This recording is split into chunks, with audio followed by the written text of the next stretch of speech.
Welcome to the Mindful Fire Podcast, a show about crafting a life you love and making work optional using the tools of mindfulness, envisioning, and financial independence.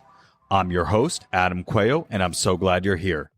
Each episode of the Mindful Fire Podcast explores these three tools through teachings, guided meditations, and inspiring interviews with people actually living them to craft a life they love. At its core, Mindful Fire is about creating more awareness and choice in your life. Mindfulness helps you develop self-awareness to know yourself better and what's most important to you by practicing a kind, curious awareness. Envisioning is all about choosing to think big about your life and putting the power of your predicting brain to work to create the life you dream of. And financial independence brings awareness and choice to your financial life, empowering you to make your vision a reality by getting your money sorted out and ultimately making work optional. And here's the best part. You don't have to wait until you reach financial independence to live out your vision. Mindful Fire is about using these tools to craft that life now on the path to financial independence and beyond. If you're ready to start your Mindful Fire journey, go to mindfulfire.org/start and download my free envisioning guide. In just 10 minutes, this guide will help you craft a clear and inspiring vision for your life. Again, you can download it for free at mindfulfire.org/start. Let's jump into today's episode.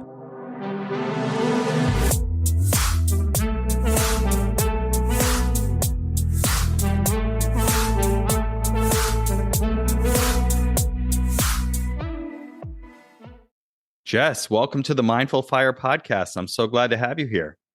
Thanks so much for having me. So, Jess, I'd love to have you start by sharing with the audience a little bit about who you are, your journey, and what you're up to in the world. Sure. So I'm Jess from the Fioneers. I currently live in Boston, Massachusetts, and I started the blog called The Fioneers in 2018 to chronicle my journey to financial independence. And at the time, I was working in a toxic, really terrible, more than full-time job, sprinting toward that fire finish line, thinking that I needed to save as much money as I possibly could. And I was completely miserable. And so I realized that, and I had recently learned about fire, and I realized that was not the path that I wanted to be on, the miserable sprint to the finish line path to fire. And so I decided that I wanted to do something different than that. And so I think one key important thing that I think aligns with this idea of mindful fire is in 2018, I ended up around that time having a pretty severe mental health crisis and started experiencing severe anxiety and panic attacks and needed to take some time away from work and away from everything to just reset and figure out, like, who am I? What do I actually want? And it required a lot of mindfulness skills to get there. And so that was the foundation of my financial independence journey and changing that approach to focus on how can I use the financial freedom that I've built to design a life that I love today. And so contrast that from 2018 to now. For a while, when I went back to work after my mental health crisis, I worked part-time. I built up a passion-based business, asking myself, what would I love to do after FI, even if I didn't generate any income from it? And used it as an experiment to say, can I generate income doing the work that I'd want to do for after FI? Realized that I could, built up that business, quit my job. Now I'm a quote unquote full-time entrepreneur, though I only work about 25 hours a week. My husband and I always had a goal of being location independent. And so I've built up my business enough that he's actually quitting his job tomorrow. We built out a camper van over the last year, and we're hitting the road in 2 weeks for a 3-month road trip. And to be able to travel all around national parks, work from the road. And so there's been a significant transformation in my own life from when I learned about fire to now. And so that's what's going on with me. That is incredible. And yeah, congratulations to you both for reaching this point in your journey. So it's not really the finish line, right? Because I heard on your Slow Fi meetup, which you host every month, I joined last week, and I heard that you are actually not at Fi. And so I think that's an important point you like to call out. But congratulations on reaching this point in your journey and realizing the vision of wanting to be location independent and hit the road in the camper van you've been working on for the last year. Yeah, thank you. Then that is a really good point. I think sometimes people hear the story and assume, oh, they must have reached financial independence already. But the reality is that we're less than 50% of the way there. Or it's actually, I think when we last calculated it at the end of the year, we're only about 40% of the way to full Fi, but feel like we're living something that's really close to what our post Fi lifestyle would look like. And that's been in many ways our guiding force over the last 5 years is how can we envision what our post Fi life would look like? And then how can we make that a reality before Fi? What does that thing we want require? And what are the ways that are possible to make that happen? And most of the time, it's not by retiring early to be able to do that. There's so many other possibilities and ways to make those things a reality. Yeah, I love that because I know that I feel this way, but I think a lot of people feel this if only, what I call the if only mindset, right? If only I could drive around the country, if only I could retire early, if only I could teach mindfulness and get paid for it. The list goes on and on. The more we realize that we're in control and we can just shift our attention and look at our life in a slightly different way and realize that we already have that, or we can create that with just a few minor tweaks. It's not so far out of reach. I think most people's vision is not so grandiose that they need to be retired to achieve it. I love that. That's a core part of your teachings and your blog and all of that. I think it's really empowering. Yeah. And I think even too, sometimes things do feel grandiose and pie in the sky, but they're still possible. So for example, in 2018, I actually have a blog post that I wrote in the fall of 2018 that articulates this is what our ideal life looks like. And it was location independence, the ability to travel as much as we want to, do entrepreneurial ventures that are just very fun for us, that we totally just enjoy. And it's so funny when I look back on that now, because even then in 2018, I was still oh yeah, I'll probably have to retire early to be able to do that. And then, but looking back, I realized no, we realized that there's actually a lot of different ways to be location independent, right? You could have a completely remote job. You could be a freelancer. You could start your own business. You could be temporarily fully location independent by taking a mini retirement, or you could retire early and never work again, right? There's a lot of different options, and most of them don't require being financially independent. And I also think when I was originally thinking about it, I was oh, I could run a business, but I'm probably not going to make much money doing it. So all of those limiting beliefs up front being it won't be fun if I actually need the income, all of those things. And then realizing, let me try to build this thing on the side of a day job and make the decisions and build the business as if I don't need any income from it, and just see what happens. See if I like it. See if it's the kind of thing that I would still want to be doing if I didn't need to generate income. And I realized that it was. And so by all means, let me invest in that, time and effort in that, so that I can then basically be living my post-Fi lifestyle at 40% of the way to Fi. Yeah, I love that. And I'm glad you went into that point, because I wanted to ask you about that. What would I love doing even if it didn't earn any income? So I guess maybe you already said it, but any practical tips to help people who want to explore that for themselves? How did you go about it? What would you recommend?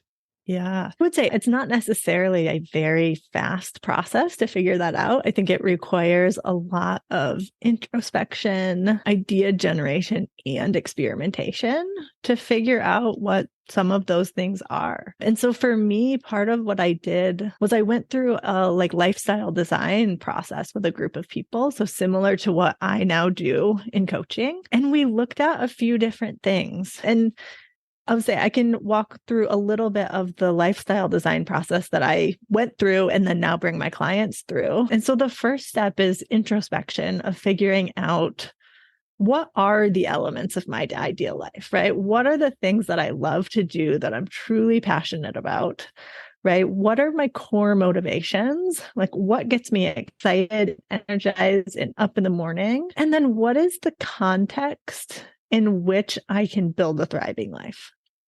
Right. And so it's like those pieces. And I think of them as like my what, my why, and my how. So how, and I think the how is tricky because that's the piece we a lot of times don't think about. But I think of that as how do I carry out my what and my why in a way that like feels really good and life-giving? Yeah. Tell me more about the context before you go on. Just I'm curious about is the how the context?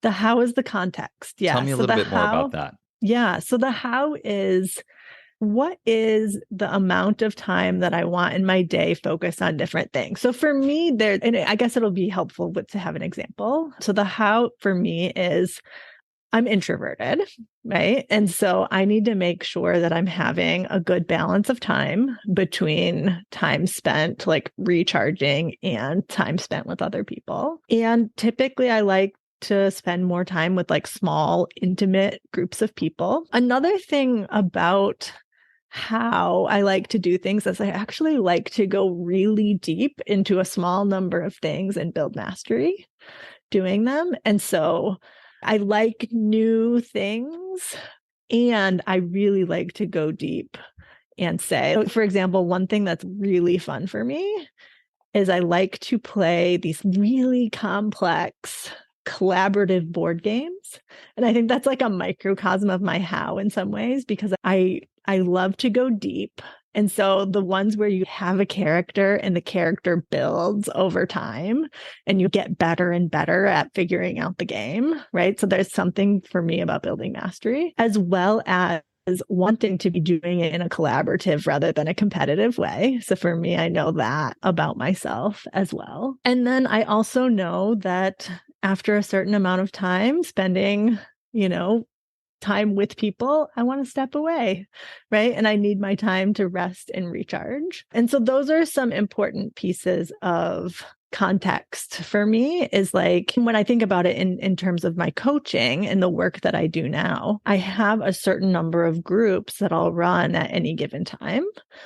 But I know that after a certain point, like being with small groups and helping people work through a process is really energizing to me. But if I do too much of it, it's going to like tip over into the draining. And so it's important for me to know like this is the right balance that I need for my business to actually feel really good and for me to be able to bring my best to that and to the other areas of my life. Got it. So you essentially use that how in that context to really craft that life, right? To create the containers of the various things so that it has that balance you need to feel really good, which is ultimately the point of this whole exercise. Yes. Yep. Exactly. Got it. Thank you for going into that and for the example. Yeah. Yeah. So in the lifestyle design process, we start with that. And there's that introspective piece. I think there's a few activities that can help with that. One, or a couple are more reflection. So reflecting on like, what is my ideal day, week, month, and year look like if I could totally design it completely myself? Or in reflecting on what peak experiences we've had throughout our lives can tell us a lot about those, our what, why, and our how. Generating that, I wouldn't recommend someone sit down and say, what's my what, my why, and my how? I would say reflect on other things and let those things arise and generate. And then one other activity that I do in my coaching that has a lot to do with mindfulness is over the course of like a 5-week period of time, all of my clients will track their days, and they'll write down the activities that they do during the day and then rank them on a scale of 1 to 5. How energized was I by this particular thing? A 1 would be like, oh, I'm so drained afterward. And a 5 would be like, yes, this is awesome. I want to keep doing it. I have more energy now than before I started. So that's scale of 1 to 5 for energy. And then for engagement as well. So how engaged and engrossed were they and focused on that particular thing versus like, were they bored and attention wandering and all of those things? Because that can also tell you a lot about what you really enjoy doing and the things that you might want to start to minimize and eliminate immediately. And I think that activity is really helpful because, one, it helps you understand long-term what are some of those things that you want to incorporate. And it also helps you to start making immediate shifts of like, what's stuff I want to do more of right now? And then what are things I want to eliminate and minimize immediately? And so, so I would say that's really the first step, is getting a clear picture of what you want and who you are. And my personal process wasn't quite that linear, right? That was all of the stuff I learned over like a period of 2 years and like stuff I incorporated into my own life. And then from there, the process focuses on dreaming big. So I know you talk about envisioning. I think this is a similar process to that, where we do, and I like to do this as a group. And I personally did this as a group where I did some mind mapping and brought some ideas to the table of like, here's things that I could do. And then as a group, we just generated a ton of ideas of what could be possible. And then I like to, and I have my clients, and this is the process that I did as well, was to create 3 distinct, awesome life plans rather than one. I think like the kind of issue when we only envision one plan is like, we just envision one thing and we iterate on it rather than like allowing our brains to expand and thinking about things that are completely outside of our current experience. So when I have people do 3 plans, and what I did as well was plan number 1 is like, this is the idea you're noodling on, or like, this is your current life going forward for the next 5 years. The second one is, imagine the main element of that life 1 is no longer an option. What would you do instead? And that's where like the creative ideas get flowing rather than iterating on the one plan. And then the third plan is, if money or status were no object, like, what would you do? And so you've already got the ideas flowing with, okay, I can't do the main component of life number 1. Then it helps to be able to brainstorm what I would do if money or status were no object. And this activity, I really love it. It's actually from a book and a course called Designing Your Life from professors at Stanford. So it's like the lifestyle design process, or the design thinking process applied to your own life. And so I pull that resource into my coaching program. And that was the process that I did as well, to start to envision what were the possibilities. And actually, in reality, I did that process with a group back in 2019. And I am basically living the life 3 that I created now. So over the course of 4 years, I've created that, even though I remember in that moment with the group, as I was sharing my life 3, I was like, this is such a pie in the sky idea. I'm nervous about sharing it. And they were like, of course, why can't you do this though, right now? And I was like, okay, I think I could take some steps and start to like make that a reality. And so over the last 4 years, taken consistent small steps and experiments and tested stuff out, adjusted, learned from it, and now we're here.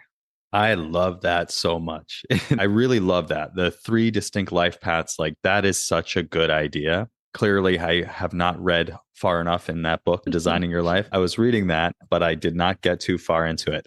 But that's a key one that I want to spend more time with, because it's such a good idea. And you have experts in design thinking teaching you how to apply it to your life. Like, pretty good. But yeah, that's such a good idea. And I love that you do that for yourself and with your clients as well, because yeah, even if some people, it's very hard to even envision past what they currently have. And so what I like to do is I like to say, hey, look, set aside all of your current limitations, constraints, limitations, ideas of what is reasonable and rational. But I love this creating 3 distinct ones because it forces even more curiosity, even more creativity, and thinking completely outside the realm of what your current reality is and your current ideas of what you want. So I think that's fantastic. Yeah. And I think one thing too that is important in that process is to get people in the right mindset to be able to do that. And to be able to get to a place where they're not just thinking something and immediately shooting down their idea and saying all the reasons why it won't work. And so one thing that I like to think of as I'm doing work like this, and one thing that I encourage my clients to do as well, is to get into this yes and, or like this improv mindset of we're just generating ideas here. Like, you don't have to do any of these. You can write stuff down. You get to choose which ones you do and don't do. I think sometimes people think if I write something down, I have to do it. But like, we're just coming up with ideas and we are not evaluating them at all. We're not saying this, how it would work. We're nothing. We're letting ideas come and we're saying yes. And let's see what comes out of this idea because this idea might not be the thing that you want to do, but it could lead us down the line that sparks something for someone else, which sparks something for someone else, which sparks something for you, that then you decide that you might be interested in pursuing that thing.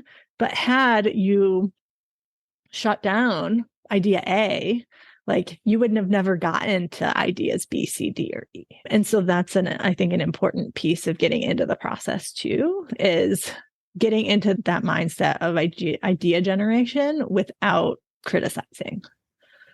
Yeah. And I think that's where the mindfulness piece comes in, right? Mindfulness is all about being kind and curious and open, whatever's arising. That's the kind of the opposite of how we normally act, or that's the opposite of our normal mental chatter. So I think, like really encouraging people in setting the container that like, we're just generating ideas here. We're not evaluating them. We're not planning them.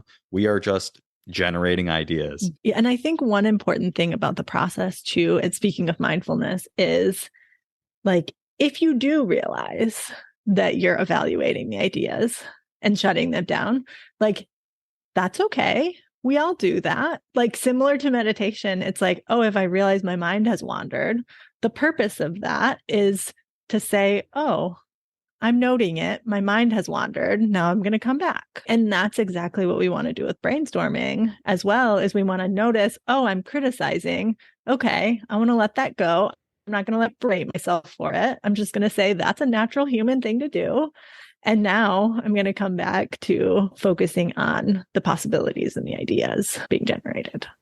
Very good point. Very good point. But I've heard it described as not making it into a problem, just noticing it and then coming back. Yeah, that's powerful. You mentioned you like to do this and you did it yourself in small groups. How many people are we talking?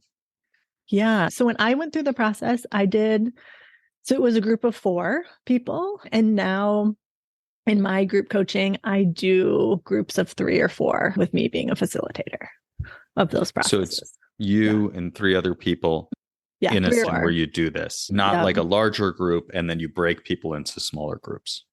I know. So every group that I run has 3 or 4 people in it. Sometimes I run a couple of groups at the same time. I see. But we meet at different times. They're their core group. They have their core group that they're with over the course of a 4-month period of time that they're working through this full process with. Why do you keep it so small? Why not 8? Just curious.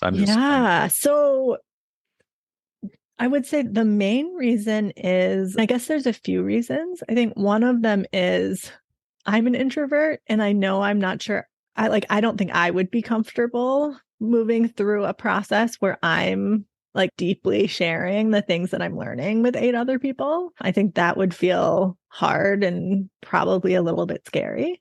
The second reason is just I want everyone to have time to be able to share their insights in the things that they're learning and ask questions and get feedback from the group.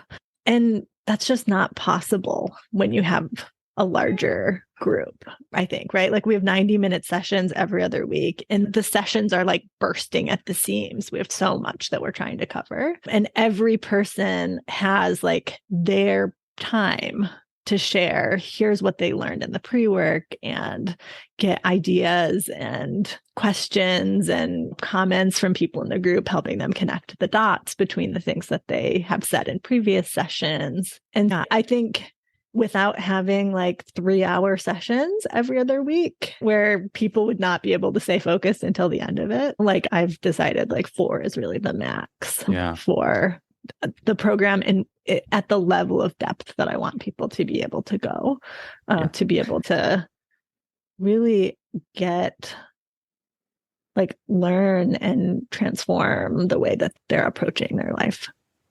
Yeah. It's funny. I'm like laughing a little bit because it's like, oh yeah, there's those things you described when you were designing your business, right? And introverted, the balance of introversion versus extroversion, and ensuring that you're designing this in a way that feels really good for you and helps the people do the thing that you're trying to help them do. Yeah, actually, that's interesting. That's a really good point because that's exactly right. It's like the how is I want to go really deep with you can't do that with a lot of people. Number of people. Yeah. And so you're designing it where it's like you have these various groups, probably more work for you, honestly, certainly more work for you, but it achieves your desire to go deep. And I agree, you really do need to go deep. And I can see a huge benefit from that, like pinging ideas off of each other, right? Where you just don't get that when it's like a one to many situation. And I ask this because I lead an envisioning workshop within Google and outside of Google. And it's great.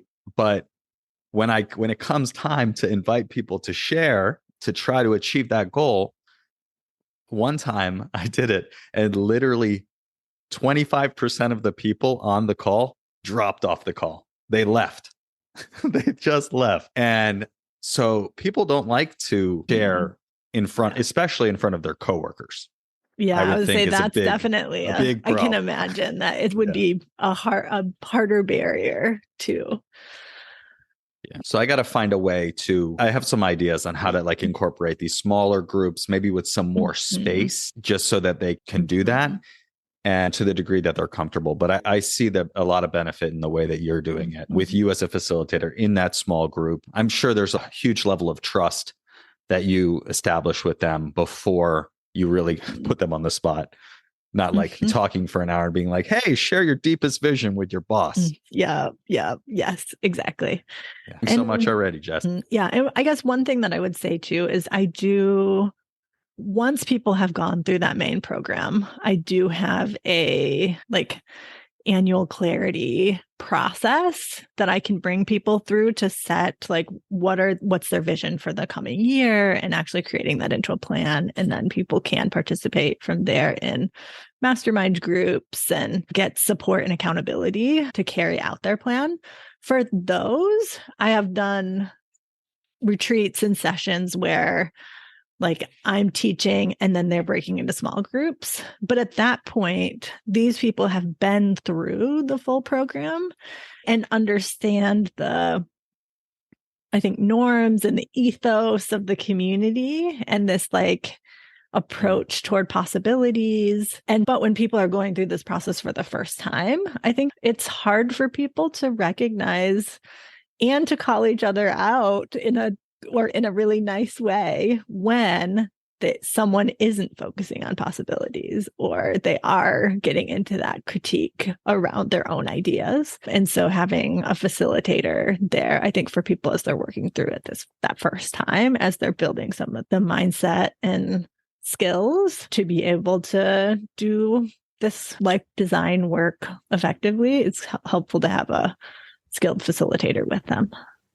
Got it. I agree. That makes a lot of sense. And Yeah, it sounds like kind of in the first phase, you're them the skills, like you said, and later on, they can almost be the culture carriers, so to speak. They all understand the process because they've been through it at a deep level and can all kind of create the space and hold each other and all of that once they have those skills. Very cool. Then after you create those 3 life plans and envision this process, envision the life that you would want moving forward, right? Then you don't just say, okay, I'm going to take like life 3 off the shelf and I'm just going to do that one. I think the purpose of creating those 3 life plans is to generate more ideas of things that you could want to pursue.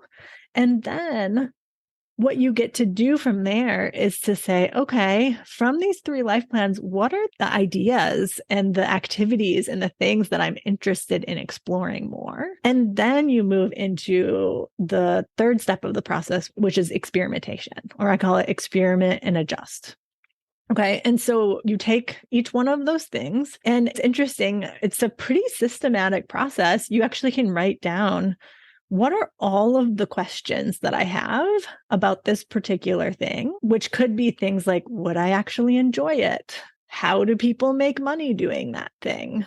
Like, how do you get started? What does the day-to-day look like? All of those kinds of questions. And then we continue brainstorming, right? And so we go through another brainstorming process to say, what are all of the ways that I could think of that I could answer those questions, and not just through internet research, right? Through experiments. And I think of experiments as a conversation, an observation, or like a beta test, right? So you could find someone who you could have a conversation with to figure out, like, they might be a couple steps further down the path or an expert in the thing to help you answer some of those questions and to get a sense of it. For observation, so an example of an observation would be, one of the things in one of my life plans was that I wanted to potentially plan a retreat. And that was like, oh, like I can't even envision how I would get started doing that. Right. And so part of it was talking to people who did retreats. And then another one was actually like going to retreats. Not hard, right? But Not rocket actually science. like investing in saying, like, I'm going to go to these. And when I go to them, I'm going to approach them with a mindset of not only what can I get out of it, like, and learn for myself, but also to look at it as, what do I really like from this? What would I do differently if I planned my own retreat? So that's an example of an observation. And then the third is actually like doing a beta test, or like shrinking it down, right, into something that you can try out in a day, a week, a month, and then you can scale it up from there. And so for me, on the sort of retreat idea, I was like, okay, how can I shrink this down and test it out to see if I can answer some of these questions? And one of the ideas that I had was, can I plan a local meetup for my like local women's personal finance group? Right. And so I did that, and then really actually enjoyed it. People actually came, right? So it built my confidence to then take like the next slightly bigger step over time, right? And so I think that's the power of taking an experimentation approach is, one, you're focusing on answering the questions. And so it's okay if something isn't conventionally successful, right? Because it's successful if you learn something valuable from it. So for example, I had a client who was considering starting her own tax prep business. And so she decided to do a tax season with H&R Block because she could get the training and see if she liked doing taxes. And it was like a defined period of time. I think she was just like working 2 days a week for 3 months or something. And so she came out of that being like, really didn't like working for H&R Block because of the bureaucracy and like all of the thing and not being in control of the schedule. But she's like, but I loved working with the people. Like, and realized that there were things that she learned from it. And then decided like, yeah, I would actually really enjoy doing this on my own if I didn't have this bureaucracy and people telling me what my schedule was and having to go to these like unnecessary meetings and things like that. And so for her though, she walked away being like, didn't love it, was a very successful experiment. though, because it helped her answer all of the questions, like answer a lot of her questions. And it helped her move forward to move on to the next bigger experiment. And yeah, so in my path, I feel like in some ways it's like everything has been an experiment. And I see it that way. I did that local meetup. So that was my like first step. And then my second experiment was, okay, I'm going to lead an 1.5-hour workshop for my local Choose Fi group, which I did. And that was great. And then COVID hit. And so then I was like, okay, can't really do anything live for a bit, or can't do anything in person for a bit. And then was like, okay, let me see if I can get my audience to come to a workshop that I do virtually. So I did that. Like 80 people showed up. It was awesome. And I was like, okay, I might be able to do something with this. And then from there, I started being like, okay, like, let me then try to launch the coaching, which I did in the summer of 2020 or the late spring of 2020. And in some ways, that first coaching launch, that was an experiment too, right? And different strategies of trying out different things has been an experiment, which then I think leads me toward then this year, I'm actually doing it. I'm running my first retreat. And all of these things have been like experiments that are leading up to that. And so I think taking that experimentation approach can allow you to learn a lot in the process, not be too hard on yourself along the way, and to orient yourself around like, what can I learn from this? And how can I move forward rather than focusing on, has this thing been conventionally successful? Because there's been plenty of things in my process that like didn't go as well as I hoped that they would, but I learned a lot from them and that they've brought me forward to where I am today. Man, that's good stuff. That's good stuff. Thank you for sharing that. Yeah, I love this idea of having an experimentation mindset. And for me, I find that I have a lot of ideas, like not hard for me to come up with ideas, not hard for me to envision future possibilities. But when it comes to choosing one and moving forward and like actually making a plan, that's when things get a little bit scary. Mm-hmm. And I find that I have this, I don't know if it's a mindset or whatever it is. It's this thought that if I try something, I need to like commit to it for the rest of my life. Mm-hmm. It's an exaggeration, but that's Yep. the feeling, right? It's heavy. Mm-hmm. Oh, if I go this route, I don't know. Then I start like racing forward Mm-hmm. into the future and be like thinking And of then this all is the gonna next happen, steps. And exactly. And it just feels so heavy. But I love that and I know that I should treat things as an experiment, but sometimes I get away from that. So I really like this idea of like, write down all the questions you have about this potential life path or this aspect of it. And then write a list of the things that you could do to start moving forward and to try to answer those questions. Anchoring on the questions and the ways that you could try to answer those questions feels much lighter than committing to that path for the rest of your life. Yeah. And you get to decide that you don't want to move down that path anymore if you want. Absolutely. And I've also had plenty of clients who have said, okay, I want to try out this thing. I tried it. I really didn't like it very much, was like, great, that's a successful experiment because now you get to know that you don't want to move down that path anymore. So let's move down another path let's take that option off the table, right? Now we don't have to worry about that one. We tried it. Now we can try this one. Exactly. Like you tried it, you realized that you didn't like it. That's great. Let's move, let's try the next thing. And you didn't have to commit to doing that thing forever. Yeah. Yeah. It's powerful. So you mentioned that you have some things that you're envisioning, but it's really challenging to take, like it can sometimes be at least challenging to take steps forward because you like walk them down the path and think about all the future implications of them rather than just figuring out like, what's the small step that I can take to answer the question and build the confidence and learn the thing. So yeah, would you be willing to tell me a couple of those things and we can actually talk through them? Sure. Yeah. Let's see. So there's a few. Okay, I'll go with one that gets wildly out of control in my mind very quickly. Great. It's always been my dream to design and build my own house. And I've envisioned this for years and years. And actually, this room that you're looking at, even though this is currently a virtual background, I am in this room right now.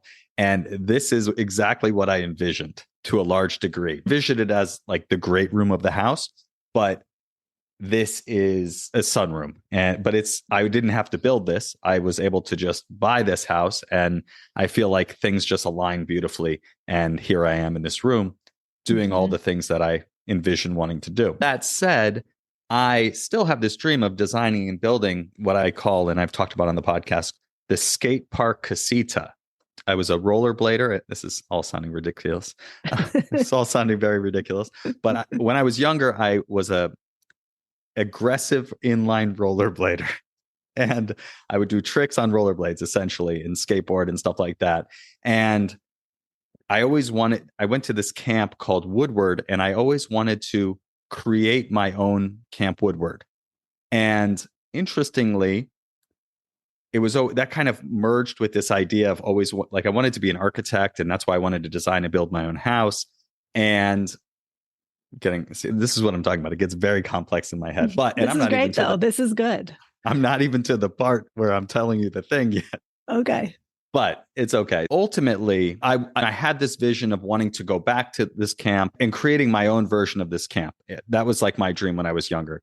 And part of that would be building this house and all of this. Interestingly, the only envisioning workshop that I've done was last year when I envisioned wanting to go to this camp and to skate there again, because during COVID, I became an adult aggressive inline skater, now as a 35-year-old man and father of two. So I am now doing that again. And I was like, oh, man, like I'm close by now. I could go there. How could I go there? Maybe I could lead a workshop there. And lo and behold, about a year ago, I did actually go there and lead my first paid external envisioning workshop at the camp. And not only did I go and get to skate in those amazing skate parks that I had dreamed of going back to for all those years, I got paid to do it. So that was awesome. And that kind of, it was a mini experiment. And it really showed me like, yeah, I really do like skating and exercising in this way. And I'd love to do it with my kids. And I'd love to actually build this skate park casita. So coming back to the idea of skate park casita, it's essentially a big version of this with a skate park in it. But at the same time, it also has like a community center / retreat aspect to it, and an office, right? So I would do exactly what I'm doing here, basically have my office, run my business, record my podcast, record my online courses, all of that in this like studio / the bottom floor would be a community space where I'd host like meditation retreats and workshops. And I have this vision of companies coming from New York City, like a small team of 8 to 10 people or so. They come, we host a retreat. I host an envisioning retreat, help them think about what's the vision for their team and their business, and what's the personal vision, and how do those things overlap, and how do those people see themselves making that vision happen and seeing their work leading them to their vision. I've done a few of these within Google to some degree, and I envision having a place where people could come and practice this, and I could host retreats there. Or other people like you could come and host a retreat as well when I'm not using it for that purpose. So as you can see, there are a lot of questions. There are a lot of questions. So interestingly enough, my very first thought actually is like, how cool would this be? And like, could you put tiny houses on the property and like that people could stay in? And that would be so cool. And would you like my first thought is like, could this be a co-working space? Could, so it's interesting that my first inclination is to say like, how could we make this dream bigger? Yeah, I know you were building on it. Yeah, you were building on it. Yeah. See, that's what I do. I like link all these ideas together. And then it's like, now it's like this Frankenstein thing. It's like, I don't know if corporate executives want to meditate in a half pipe. Like, maybe they do. Probably not. Who knows? Maybe not. But also, does that matter right now? I don't think so. But if I'm going to buy a plot of land and build a skate park, I guess I'd probably have to answer some questions before I did that. Probably. Here's the thing. You don't need to answer the question of would a corporate executive want to like meditate in a half pipe at this moment. So I guess let's start out with it and think of like, okay, so skate park casita that could potentially host retreats in the future for stuff that you're running, stuff that other people are running. Maybe it's camps for really cool adults that want to come and learn about envisioning. Yeah. That would be cool. One thing that you could do is start looking for examples of some of these things, of like what people are doing. For example, I recently, which I'm so sad that I can't go, but there's a company that I follow that's called Location Indie. And they like bring people together who want to be location independent. And every year they do a camp indie where they like bring people together to this like, it's like an adult summer camp, basically. And they bring people together to do like sessions and learning and like fun activities, which for you, it could be like aggressive inline skating. And, right. And so I think of, oh, that's like very similar, kind of like in my mind to like the thing that you're potentially thinking of. Definitely. Yeah. I thought about like, what would it look like? A potential experiment would be like, just host a retreat at Woodward, right? Yeah. Like a retreat or a camp literally is a camp. They already have the facilities and they only use it for like, I don't know, 15 weeks a year. Like they make all their money in the summer and I already have a relationship with them. So that could be an opportunity, but. Yeah. So here's the question. What keeps you from doing that?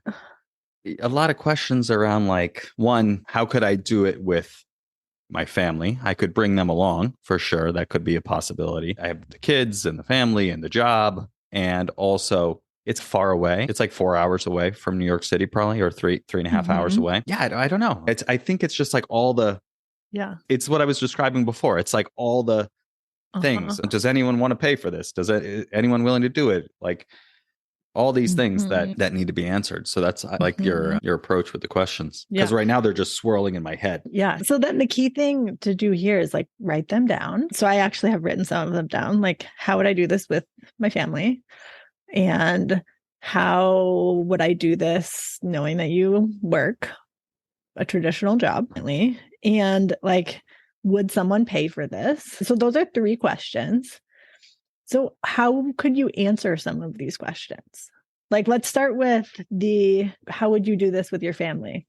Like, how could you answer that question? Not what's the answer to that question. I could have a conversation with my wife would probably be a good first step. You could have a conversation with someone who has kids who's done something like this. So find someone who's like planned a retreat and they have kids. Like, what do they do during that time? Yeah, definitely a good one. Yeah. And so then the question about how would you do this with a job? How could you answer that question? I feel like that one's an easy one. I just take time off. Like I could easily take a vacation.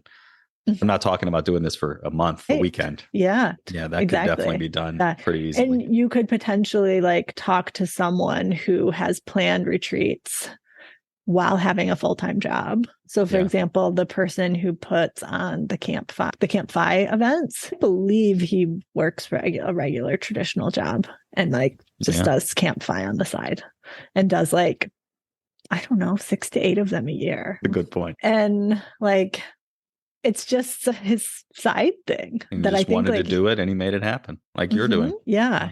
Good point. And then like you have the question of like, would anyone pay for it?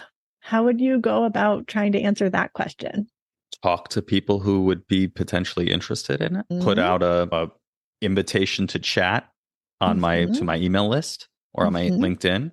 Yeah. And just see what they would like and if they would be willing, how much they'd be willing to pay to attend something like that. Yeah. That's a really good option. And then I think there's a number of like additional things too, is you could plan something smaller and see if people like wanted to attend that. and or pay for it. So there's a way to like test and scale this up too, as well as potentially going like, and so, yeah, there's a lot of like different ways to do, or you can talk to people who've planned retreats and about like how much do they typically charge for them and what's the structure of it and what do people get at them, to understand what the value is that you would be bringing to people, to be able to like price it effectively too. Since sometimes when you ask people what they would pay for it, they might lowball you.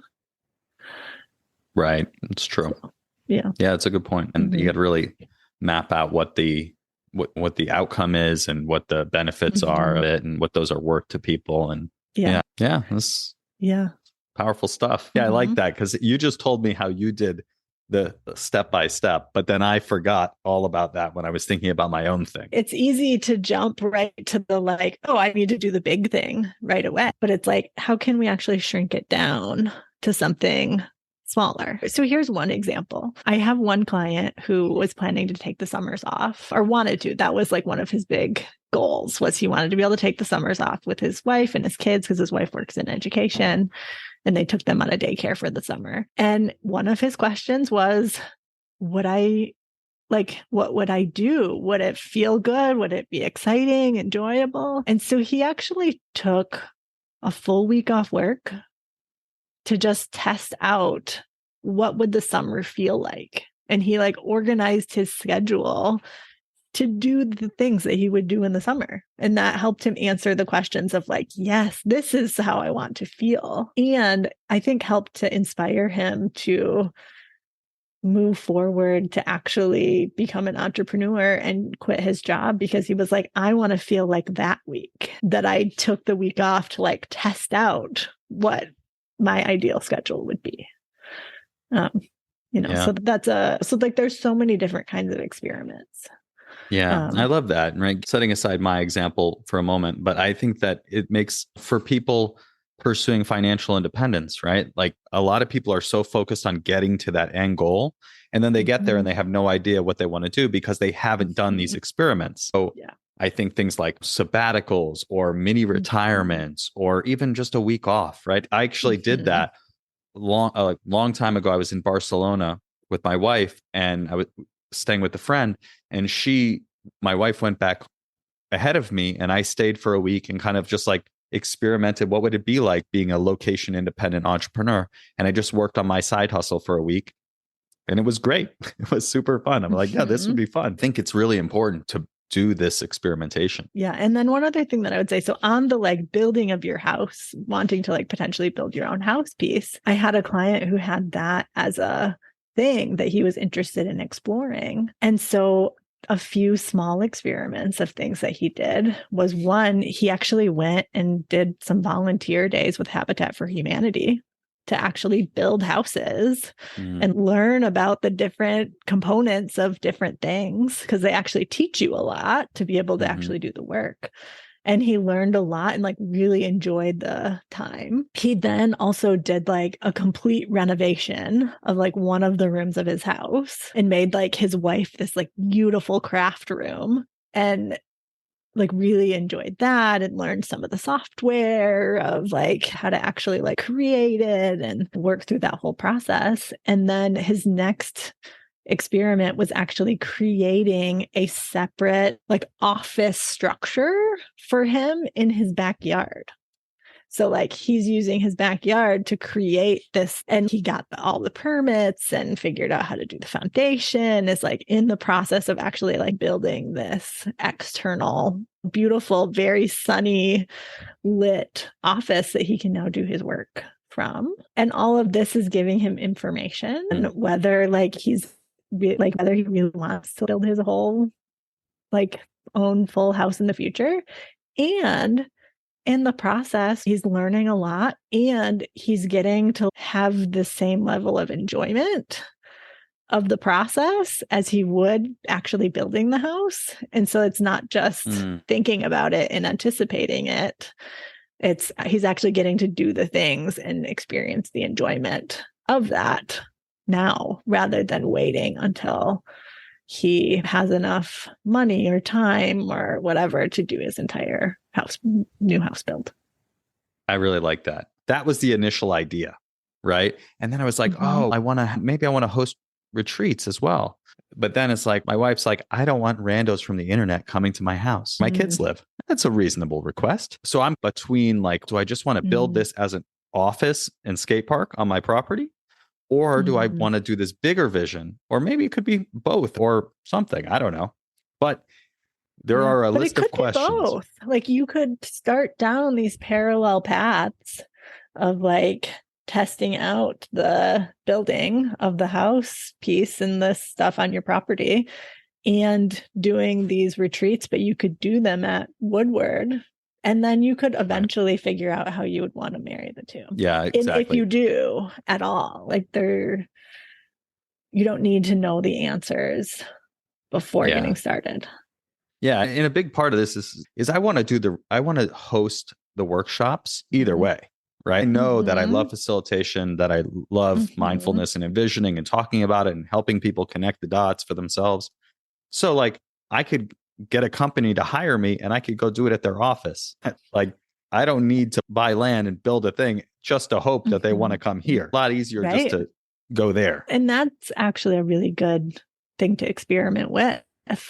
And then eventually, one podcast that I really love is the Rebel Entrepreneur podcast. And they focus a lot on experimentation when you're building a business, as well as building a business like without putting a ton of money into it until you've made some money. Whereas like I could totally see you being like, hey, I'm going to offer these corporate workshops and I'm going to go there and do them, or go to a place and do them that you don't own. But then over time, you could generate the income needed to like open your own retreat center that could be separate from where you currently live. Like all of those things are potential options if you go down the path and figure out that if it's something that you really want to do.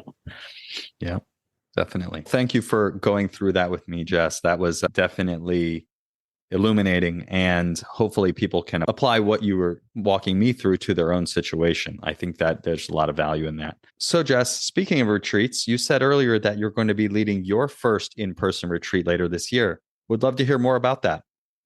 Yeah. So the very first retreat that I'll be running is the Slow-Fi retreat, and we're going to be holding it in late September. And it'll be a 3-day retreat, and we'll be hosting it in Winter Park, Colorado. So right outside the western side of Rocky Mountain National Park. So bringing people together in a beautiful location. I feel like you all know a lot about me so far. I like to have smaller, more intimate experiences. So the max number of retreat attendees is 35. And so it'll be a smaller group of people with the opportunity for people to be able to all get to know each other pretty well over the course of the time. The focus of the retreat, as I said, is on Slow-Fi. And so I think of Slow-Fi as intentionally designing your life along the path to Fi. So using the financial freedom that you're building to make life changes along the path. And so what we'll be doing at this retreat is focusing on lifestyle designs that are available to people along the path. So I have a bunch of speakers coming who are already living Slow-Fi lifestyles. So people who are actually, one of the speakers is actually on a year-long family gap year where they're traveling around the country in their RV with 3 kids. Another one who actually decided once he realized he reached Coast-Fi, scaled back to do self-employment and contract work about 15 hours a week just to cover him and his family's expenses. And so he'll be speaking there. And then someone who's living a semi-retired lifestyle doing financial coaching, and someone who has focused on building up a ton of different income streams. And so I think it'll be really fun to be able to explore, like, what are the different lifestyle design options available to people? What are the kinds of things that people want to pursue? And then we're going to spend some time digging into, like, what does this actually require? I think sometimes we assume that the thing we want to do requires a lot more than it actually does. And so we're going to actually work through the numbers and look at our financial situations and say, like, what is required for me to do X, and figure out how to get on a path to where that's possible, or to say it is possible already for me right now. How do I actually work through the fears of scarcity that come up when I think about making a change? Right? And so we're going to do that. And then we're going to also talk about and work through experimentation. Right. And so how do we start taking those steps and answering those questions to get us closer and closer to being able to make the things that we want a reality? And so, so that's the focus of the retreat. It's a sort of working through, in some ways, the lifestyle design process with focus on envisioning the kinds of things that you want moving forward, and then experimentation, and going a little bit less into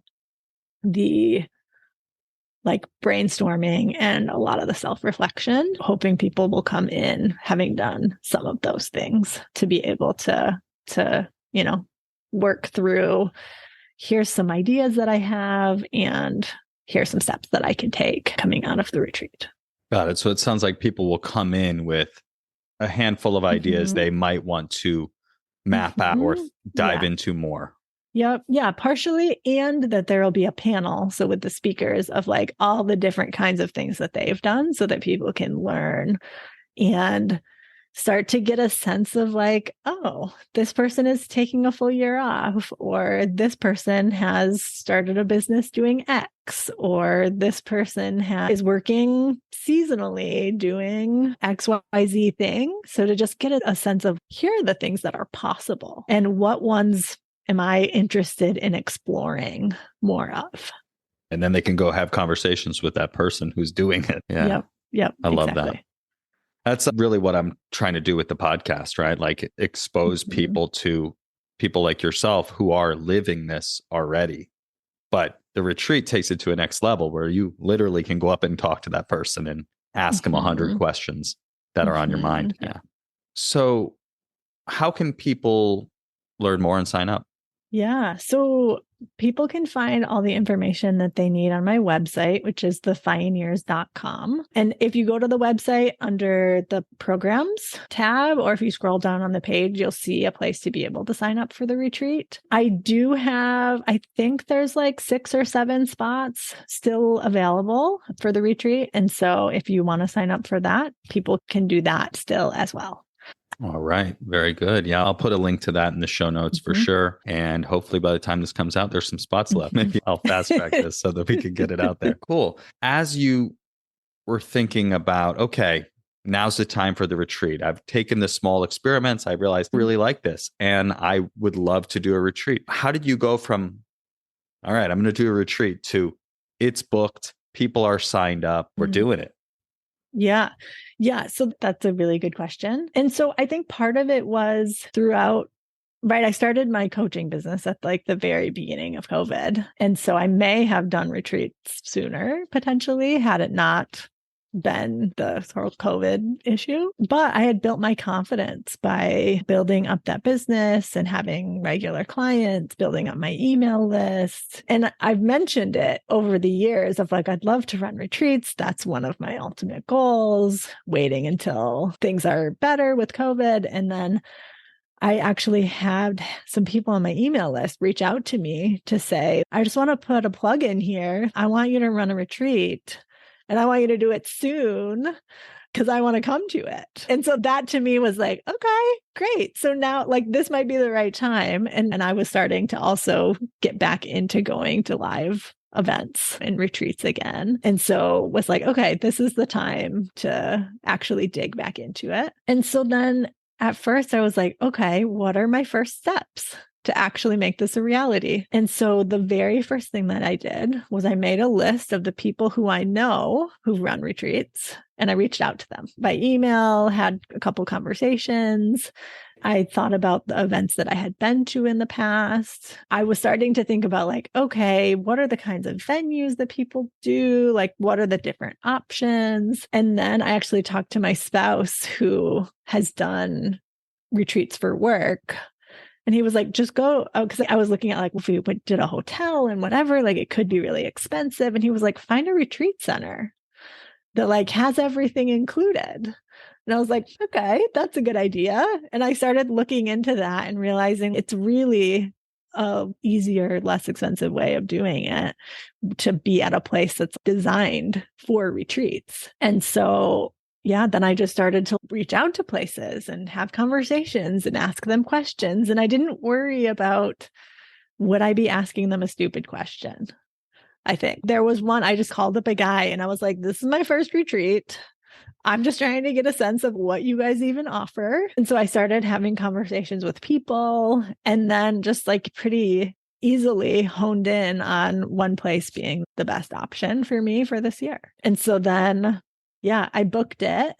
And then I created the plan of here's when I'm going to announce it. One of the things that comes to mind a lot for me is like, how do you put a value on the outcome of his life being more enjoyable, like really valuable, but like, how do you put a dollar amount on what that's worth? Yeah. Any thoughts? This is something I'm passionate about helping people do is how do you actually price something in a way that's going to be valuable for you and valuable for the person and be like a good match for that. And I think like some of that is experimentation. Some of it is figuring out like what have other people charged for similar things and how am I differentiating myself? And then I think some of it is just saying like, this is what I think it's worth. And or figuring out like, what do I need? What do I need to generate from it? And going from there and then saying, okay, now this was the first one, then I can increase prices over time if I want to, and that kind of thing. But I definitely think that people tend to charge too little for things, especially in like the FI space. Yeah, because they assume nobody wants to spend money. Yeah. Whereas like people will spend money on things that they value that are going to have an impact on their lives. Yeah. And I do think that if people pay more, they're often more committed to getting the outcome as well. Yeah. Yeah, absolutely. So cool. Yeah, it's an art for sure. Yeah. Yeah. No, it's something that I was just like reading something. I don't know. It was a LinkedIn post. There's this guy on LinkedIn, Justin Welsh. I don't know if you ever come across him. Basically has courses about LinkedIn and like, he had like a newsletter about pricing and he was talking about like, think about the value of the outcome to them. And I'm like, how do you value like having a vision for your life? Yours is much more than that. I'm focused on the envisioning piece, which is much more on like operationalizing it and like making those changes immediately. Yeah. Which has a more immediate value. So real quick. So a couple of terms you mentioned throughout, Jess, are coast fi and slow fi. I'd love if you could just define those terms and maybe talk about the differences between them or similarities. Slow fi is an idea that we coined back in 2019. And I think it has its roots in the slow movement. And so if you think of slow food or slow travel, and I think the idea behind that, the slow movement is not necessarily about speed. It's about intentionality. And it's about how you're making intentional choices to go at the pace that you want to go. Right? Like people in the slow movement aren't always saying, I have to have every meal be 4 hours a day and I have to like cook XYZ and everything has to be 100% local.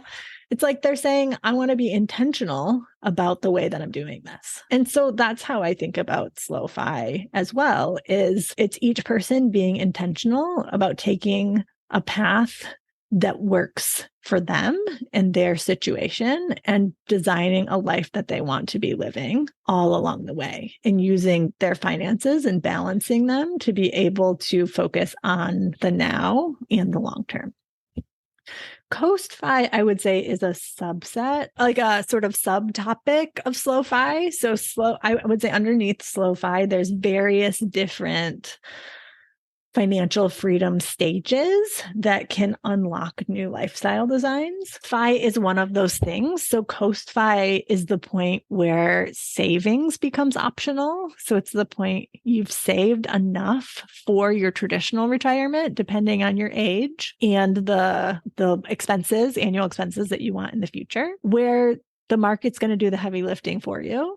And so you've saved that. As long as you don't pull anything from it, it'll grow to provide you with your comfortable traditional retirement at 60 or 65. And so that gives you a lot of freedom now to say, I only need to cover my actual expenses. And then that opens up a lot of opportunities to be able to design the life that you want now. Because if you're not trying to save 40, 50, 60% of your income anymore, like you can make half as much. And so that's somewhat of the path that we're taking is the Coast Fi approach, where we have reached Coast Fi. I think we're Coast Fi that it would compound and we could retire in our mid to late 50s. So if we never added another dollar. So we're focused on covering our expenses and getting to a point where we're saving a little bit. So we want to save like 10 to 20% of our income for like medium term kind of goals and things that we want to do between now and when we decide we want to fully retire.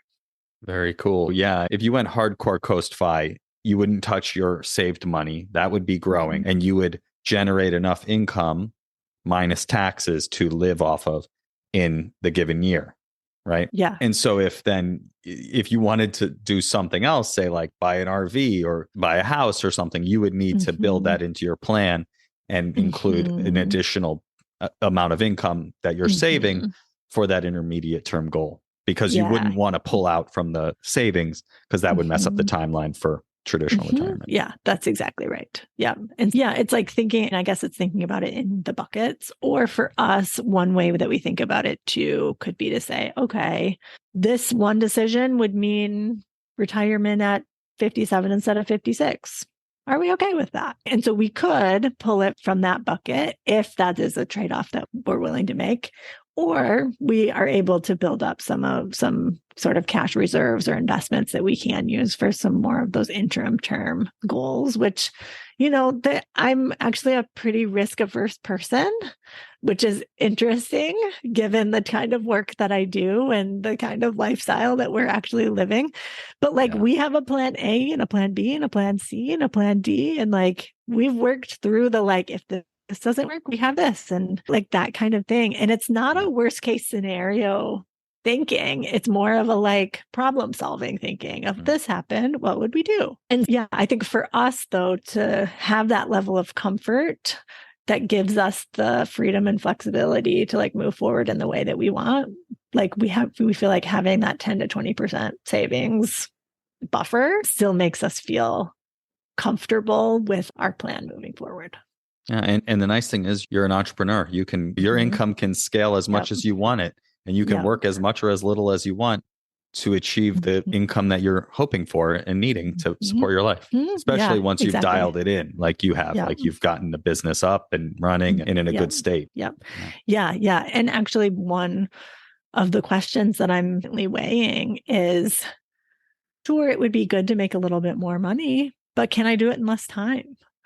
Do I want to make the same amount of money, but do it in less time? And so there's always that trade-off going through my mind as well, is I don't want to pursue scale or a higher income for scale or income's sake. I want it to have a purpose. And if I do end up generating more income, what is that money for? So good question. Yes. That is the perennial question in my mind, is what is enough?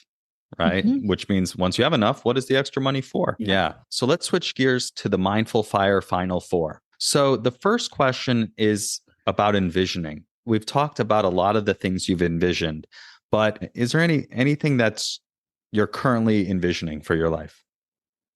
That's a really good question, because I feel like I'm at a stage where I've achieved or am about to achieve the things that I like fully envisioned. So planning this retreat, my husband and I bought our camper van. We're hitting the road. We're going to be on the road for close to 6 out of 12 months this year. And so part of me feels like I'm actually in a stage of observing and like stepping back and seeing like, how does this feel? How is it going? To then figure out how I want to move forward from here. And yeah, I do feel like after this year will be a period of time where I'm ready to jump back into envisioning like, okay, what is this? What is the next big thing now that we're moving forward from having actually achieved and done these things that we've envisioned?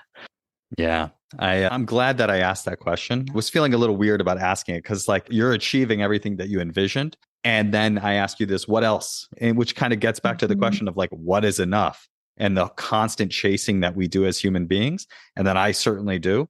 But I really like your answer because you're at that point where you've done it and you're sitting in it and observing and going and appreciating that. And then you know that some other thing might emerge and you're open to that. I think that's a stage within the envisioning process that I hadn't thought about. I would just think of like getting there and then what's next. You're still in this middle, right? You haven't done the retreat yet. And even at the retreat and even after the retreat, it will all still be in this like, wow, I made it happen. Right. Yeah. So there's this place to pause and reflect and celebrate and then figure out where do I want to go from here? Don't feel a pressure to be creating a new vision now that I'm like close to being at the sort of end of this one. Like I know I will eventually get to that place, but I'm really happy with how things have evolved. Yeah, that's amazing. I'm really happy to have that emerge from this conversation. All right. The second question is, what piece of advice would you give to someone early on their path to financial independence? Yeah, that's a great question.